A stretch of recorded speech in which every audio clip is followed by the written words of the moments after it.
ሰላም ውድ የሬሳ ቴሌቪዥን ተከታታዮች፣ ዛሬ የምናቀርብላችሁ ታሪክ ከኢትዮጵያ ተጀምሮ እስከ አሜሪካ ከፍተኛ የፖለቲካ መድረክ ድረስ የደረሰ የአንዲት ወጣት ጉዞ ነው። We are looking at multiple crises on the front of the economy, on our democracy, on our climate, and we need representatives that are fighting aggressively to progress our agenda. በአሜሪካ ፖለቲካ አንዳንድ መቀመጫዎች ለረጅም ጊዜ በተመሳሳይ ፖለቲከኞች እጅ ውስጥ ይቆያሉ። እነሱን ለማሸነፍ እጅግ አስቸጋሪ ነው ይባላል። ሆኖም ይህን ግምት የሰበረች አንዲት ወጣት አሁን የአሜሪካ ፖለቲካ ዋና የውይይት ርዕስ ሆናለች።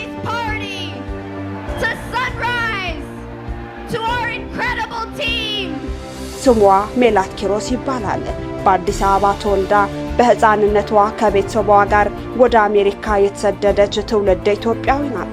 ዛሬ ደግሞ በኮሎራዶ ግዛት በተካሄደው የዲሞክራቲክ ፓርቲ ቅድመ ምርጫ የ30 ዓመታት ያህል በኮንግረስ ያገለገሉትን አንጋፋ ፖለቲከኛ በማሸነፍ የዓለም ሚዲያዎችን ትኩረት ስባለች።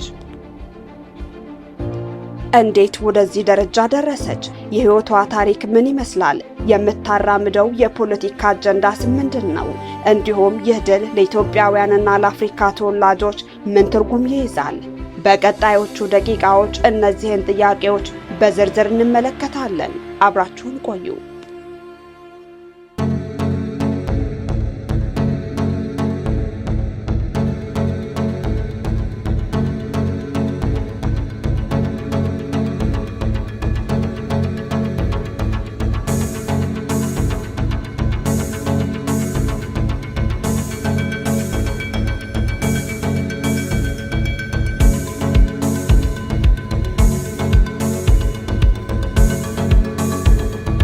ለብዙ ዓመታት የማይነካ ይመስል የነበረውን የፖለቲካ መቀመጫ በ29 ዓመቷ ትውልደ ኢትዮጵያዊት እጩ ተፈታተነ። ይህ በ2026 በአሜሪካ የኮሎራዶ ግዛት ከፍተኛ የፖለቲካ መነጋገሪያ ከሆኑ ዜናዎች አንዱ ነበር። የ29 ዓመቷ ጠበቃና ፖለቲከኛ ሜላት ኪሮስ በዲሞክራቲክ ፓርቲ የቅድመ ምርጫ ውስጥ ለ3 አስርት ዓመታት ያህል በኮንግረስ ያገለገሉትን አንጋፋዋን ዲያና ደጌትን በማሸነፍ ብዙዎችን አስገርማለች። የአሜሪካ ፖለቲካን በቅርብ የሚከታተሉ ተንታኞች የትውልድ ለውጥና የአዲስ ፖለቲካ መጀመሪያ ሲሉ የገለጹት ውጤት ነው።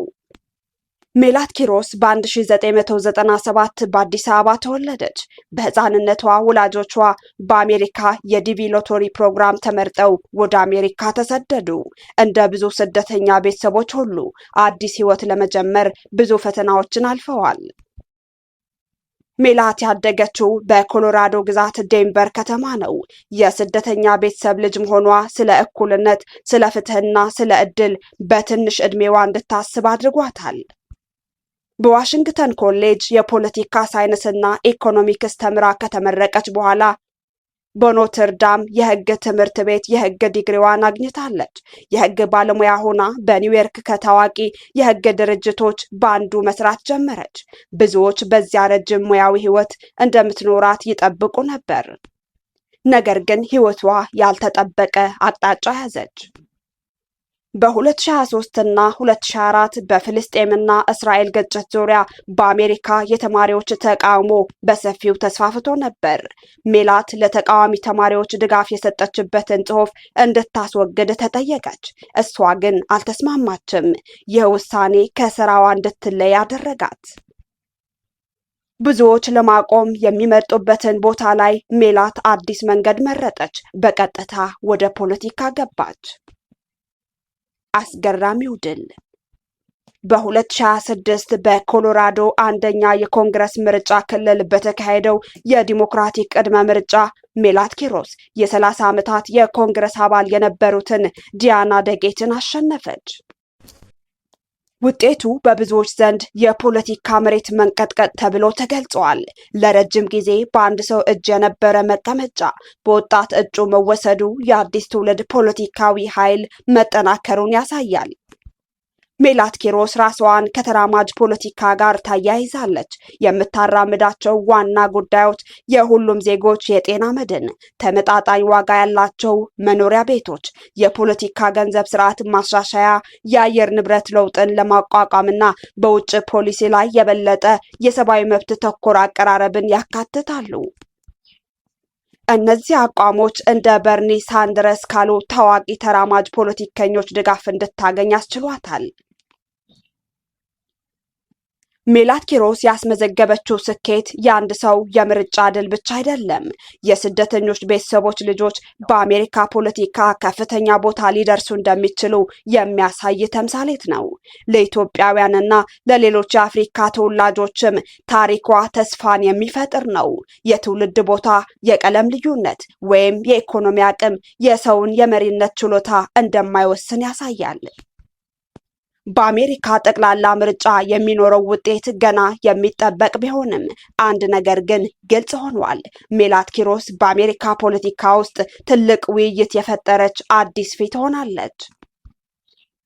የእሷ ጉዞ ገና መጀመሪያው ምዕራፍ ላይ ቢሆንም ከአዲስ አበባ የተጀመረው ይህ ጉዞ እስከ ዋሽንግተን ዲሲ ሊዘልቅ እንደሚችል ብዙዎች ያምናሉ። የሜላትን ድል ተከትሎ ከተለያዩ ወገኖች የተሰጡ ዋና ዋና አስተያየቶች ስንመለከት ደግሞ የሜላት ደጋፊዎችና ወጣት መራጮች ድሉን የተደራጀ የህዝብ ጉልበት በመገንዘብ የተደራጀን አካል ማሸነፍ እንደሚችል ያሳየ ትልቅ ማረጋገጫ ነው ብለውታል። መራጮች ለአስርት ዓመታት በስልጣን ላይ ለቆዩ አንጋፋ ፖለቲከኞች የሰጡት ምላሽና አዲስ ወጣት እንዲሁም ጠንካራ ተራማጅ አመራር እንደሚፈልጉ ያሳየ መሆኑ ተገልጿል። በርካታ የኢትዮጵያና የኤርትራ ማህበረሰብ አባላት ሜላት በ29 ዓመቷ በኮሎራዶ ታሪክ የመጀመሪያዋ ጥቁር ሴትና ግልጽ ሶሻሊስት የኮንግረስ ተወካይ ለመሆን መቃረቧን ዋዕሮና ኩራታችን በማለት በደስታ ገልጸዋታል። ለ29 ዓመታት በኮንግረስ ያገለገሉት ዲያና ደጌት ሽንፈታቸውን በጸጋ በመቀበል ሜላት ኪሮስን በይፋ እንኳን ደስ አለሽ ብለዋታል። ለወደፊት ስራዋም መልካም ምኞታቸውን ገልጸዋል። ደጌት አክለውም አሁን ያለው የፖለቲካ መድረክ መቻቻልንና በጋራ መስራትን ከሚያስቀድሙ ይልቅ ወደ ጠንካራ ፍልሚያ ያዘነበለ መሆኑን ጠቁመዋል። እንደ ፕሮግሬሲቭ ፖሊሲ ኢንስቲትዩት ያሉ የፖለቲካ ተቋማት የሜላት ማሸነፍ መራጮች በአጠቃላይ አሁን ባለው የዲሞክራቲክ ፓርቲ አመራር ላይ ያላቸውን ቅሬታ ያሳየ እንጂ ሙሉ በሙሉ የርዕዮተ ዓለም ለውጥን ብቻ ላይመለከት ይችላል ሲሉ ተንትነዋል። በርካታ ታዋቂ ጋዜጠኞችና የፖለቲካ ተንታኞች እንደገለጹት ሜላት አሜሪካ ለእስራኤል የምታደርገውን የጦር መሳሪያ ድጋፍ በጽኑ መቃወሟና በዚሁ አቋሟ ከጠባቃነቷ ስራ መባረሯን ለወጣቱ መራጭ ትልቅ መነሳሳትን ፈጥሯል።